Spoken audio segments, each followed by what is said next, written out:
dal leen ak jàmm mbokk internet yi safo di seetaan Buzz M TV cant ak ngërëm ñel na leen si teewlu bi salaamaaleykum wa rahmatullah wa barakaatu. nekk communiqué boo xam ne nag famille Seck ñoo ko daal di def Ndeye Fatou Diaga Diouf Seck gannaaw ba nga xamee ne bàyyeekoo na fi nekk yaay si Wally Ballago Seck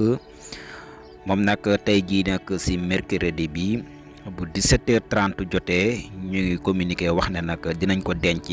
fële sa cimetière Yoff 17h30 ñoom nag lu ni mel lan daal di xamle gannaaw ba nga xamee ne nag gaañoo woon fële sa France ñu koy ñaanal sunu borom subhaanahu wa taala yërëm ko jéggal ko xaare ko àjjanay firdawsi ñu ngi xamle nag ne nag amul benn cérémonie boo xam ne nag dinañ ko amal. defuñu daal sarax buñ ko mënee tënk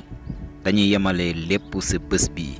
si bésu mercredi bi daal dañ koy yemale daal lépp dañ koy def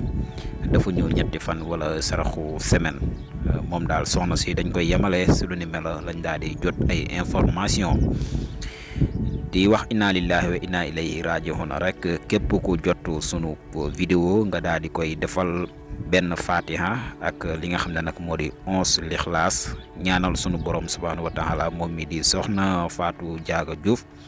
yàlla yërëm ko te xaare ko àjjanay firdawsi ak bépp jullit boo xam ne fekk na ko fa rek ñu ñaanal leen sunu borom subhaanahu wa taala yërëm leen te jégal leen xaare leen àjjanay firdawsi